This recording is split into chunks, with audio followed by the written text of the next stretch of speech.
ఇది కేవలం సమాచారంగా మాత్రమే భావించండి. వైద్య నిపుణులను సంప్రదించండి. What are some of the typical mental health symptoms you see sir? క్యాన్సర్తో పోరాటం అంటే ఇంకా అయిపోయింది అనుకుంటారు చాలామంది. ఐ థింక్ మీరు చాలా ఇంపార్టెంట్ టాపిక్ రైజ్ చేస్తారండి. మెంటల్ హెల్త్ అనేది not just for the patient, it's for family also. Care givers, support groups, family అందరికి కూడా ఇట్స్ ఎ షాక్. చాలాసార్లు నా దగ్గర పేషెంట్ లోపలికి వచ్చినప్పుడు పేషెంట్ అటెండర్స్ ఏమంటారంటే, ఆయన జబ్బు ఏంటో తెలియదు, చెప్పొద్దు అని చెప్పి వెనకాల గుసగుసలాడి చెప్తూ ఉంటారు. డోంట్ డిస్క్లోజ్ అంటే వాళ్ళు ఏమనుకుంటారంటే as if we're giving them a death sentence. ఆ ఫియర్తో వస్తారు, భయం. అన్నిటికన్నా ముఖ్యంగా క్యాన్సర్లో ఏంటంటే నంబర్ 1 మెంటల్ హెల్త్ ఇష్యూస్ ఏంటంటే ఫియర్. ఎంత భయం అంటే ఇంకా నా లైఫ్ అయిపోయింది, ఐఎమ్ రిటర్న్ ఆఫ్, ఇంకా ఇదంతా వీళ్ళేదో చేయాలి కాబట్టి చేస్తున్నాం కానీ నాకు ఇంకా హోప్ లేదు అనేటువంటి పరిస్థితులు వస్తారు. సో ఫియర్ అనేది చాలా ఎక్కువగా చూస్తుంటాం. సాడ్నెస్, డిప్రెషను, యాంగ్జైటీ, ఎలా ఉండిపోతుంది ట్రీట్మెంటు, నా జుట్టు ఊడిపోతుందా, లేకుంటే నాకు భవిష్యత్తులో అసలు ఈ జబ్బు నిజంగా నయం అవుతుందా లేదా, నా పిల్లల పరిస్థితి ఏంటి, ఫ్యామిలీ పరిస్థితి ఏంటి అని చెప్పి చాలా యాంగ్జైటీతో వాళ్ళు మా దగ్గరికి వస్తూ ఉంటారు. సో అంత మాత్రం కాదు, సాడ్నెస్ ఉంటుంది. చాలామంది షాక్కి వెళ్తారు సడన్గా, అసలు అంటే డినయల్కి వెళ్ళే వాళ్ళు కూడా చాలామంది నేను చూస్తాను.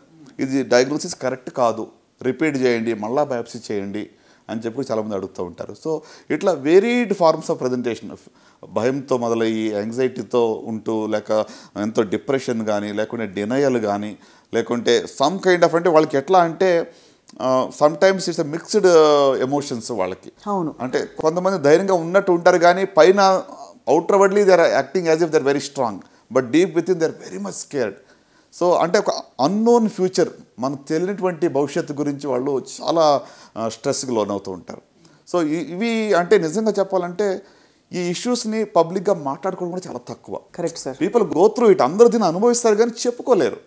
దీన్ని ఎవరి దగ్గరికి వెళ్ళి హెల్ప్ తీసుకోవాలి, ఎలా చెప్పాలని కూడా తెలియదు. అట్లా చాలాసార్లు ఏమవుతుందంటే ఈవెన్ డాక్టర్స్ దగ్గర కూడా అంత ఎక్కువగా వాళ్ళతో టైం స్పెండ్ చేయడానికి వాళ్ళకి టైం ఉండదు. అవును. సో వచ్చి వాళ్ళని పంపించేస్తారు, వాళ్ళకి ఉన్న ఆ యొక్క నీడ్ని ఎవరు కూడా అడ్రస్ చేయటం లేదు. So I think the biggest gap నేను అనుకున్నది ఏంటంటే మెంటల్ హెల్త్కి సపోర్ట్ చాలా తక్కువగా ఉంది.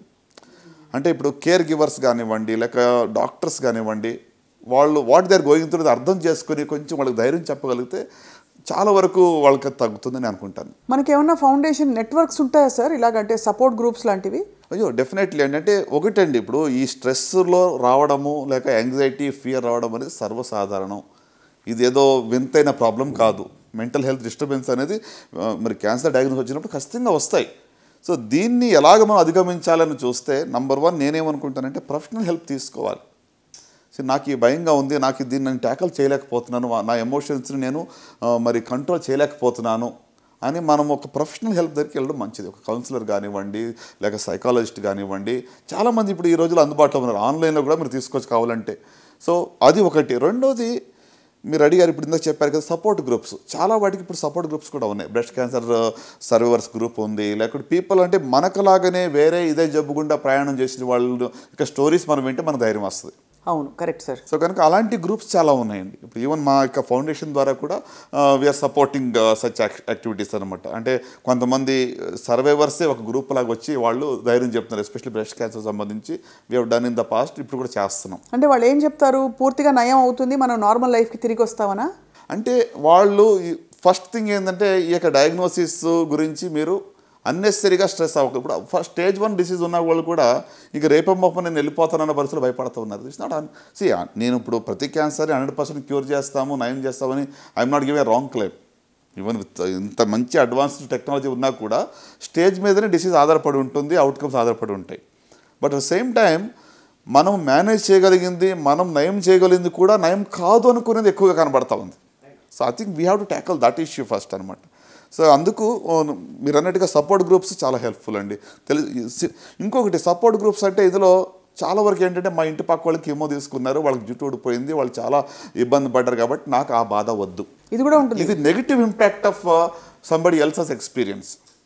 మా దగ్గర చాలామంది ఏంటంటే మా బంధువులు ఎవరికో ఇది మేము చూసాము, సో మాకు అలాగ అవుతుంది, మాకు వద్దు. అరే వాళ్ళ జబ్బు వేరు, వాళ్ళ స్టేజ్ వేరు, వాళ్ళ యొక్క డిసీజ్ యొక్క బయాలజీ వేరు, వాళ్ళకి ఇచ్చిందే మీకు ఇవ్వాలని ఏమి లేదు కదా. అవును, కరెక్టే కదా సార్. సో అంటే మనము we're comparing orange with apple. Correct. So అంత డిఫరెన్స్ ఉంటుంది. అందుకోసము అనెక్డోటల్ ఎగ్జాంపుల్స్ ఎవరికో జరిగిందని తీసుకుని కంపేర్ చేయడం కరెక్ట్ కాదు. సో ప్రొఫెషనల్ సపోర్ట్ గ్రూప్స్ ఉన్నాయి, ప్రొఫెషనల్ కేర్ గివర్స్ ఉన్నారు, కౌన్సిలర్స్ ఉంటారు, వాళ్ళ దగ్గరికి వెళ్ళొచ్చు. అన్నిటికన్నా ముఖ్యంగా నేనేమంటానంటే develop a rapport with your doctor. మీ డాక్టర్ దగ్గర మీరు ర్యాపో డెవలప్ చేసుకుని మీకు ఏమున్నాయని క్లియర్గా అడగండి.